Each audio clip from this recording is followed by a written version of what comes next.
అందరు నమస్తే. VTV voice worthy ఛానల్కు స్వాగతం. హైదరాబాద్లోని రీసెంట్గా ఓపెన్ అయిన ఒక బ్యూటిఫుల్ నేచర్ డెస్టినేషన్ గురించి తెలుసా? ఎయిర్పోర్ట్ దగ్గర హిమాయత్ సాగర్ లేక్కు వెరీ క్లోజ్గా డెవలప్ చేసిన కొత్వాల్గూడ ఎకో హిల్స్ పార్క్ ఇప్పుడు విజిటర్స్కి ఓపెన్ అయింది. ఆల్మోస్ట్ 85 ఏకర్స్ ఏరియాలో డెవలప్ చేసిన ఈ eco park greenery, hills, scenic view పాయింట్స్తో చాలా పీస్ఫుల్గా ఉంటుంది. ఇక్కడ బిగ్గెస్ట్ అట్రాక్షన్ ఏంటి అంటే 1.5 kilometres long elevated wood board walk. ఈ వాక్ వే మీద నడుస్తూ హిల్స్ అండ్ హిమాయత్ సాగర్ సరౌండింగ్స్ని ఎంజాయ్ చేయొచ్చు.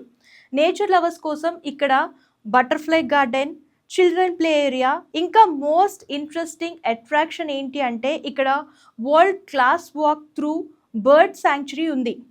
ఆల్మోస్ట్ 5 to 6 ఏకర్స్లో స్ప్రెడ్ అయిన ఈ బర్డ్ శాంక్చురీలో థౌజండ్స్ ఆఫ్ ఎగ్జాటిక్ బర్డ్స్ని డిఫరెంట్ కంట్రీస్ నుంచి తీసుకొచ్చారు. విజిటర్స్ ఏరియా లోపల వాక్ చేస్తూ బర్డ్స్ని వెరీ క్లోజ్గా అబ్జర్వ్ చేయొచ్చు. మకావ్స్, ప్యారెట్స్, ఫించెస్ లాంటి చాలా రేర్ బర్డ్ స్పీషియస్ ఇక్కడ చూడొచ్చు. ఈ పార్క్ మార్నింగ్ 10 నుంచి ఈవినింగ్ 5:30 వరకు ఓపెన్ అయి ఉంటుంది. ఎంట్రీ టికెట్ 100 రూపీస్ ఉంటుంది. బర్డ్ శాంక్చురీకి సెపరేట్గా టికెట్ ఉంటుంది, అరౌండ్ 150 అట్లా ఉంటుంది.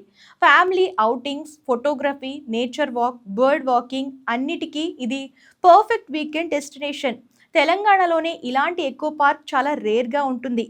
నెక్స్ట్ టైం శంషాబాద్ సైడ్ వెళ్తే ఈ ప్లేస్ని తప్పకుండా విజిట్ చేసేయండి. సో మీకు ఎట్లా అనిపిస్తుందో ఈ ప్లేస్ గురించి కామెంట్స్ చేసేయండి. అండ్ ఇలాంటి లేటెస్ట్ ఇంట్రెస్టింగ్ న్యూస్ కోసం ఛానల్ ఫాలో అవడం, సబ్స్క్రైబ్ చేయడం మర్చిపోకండి.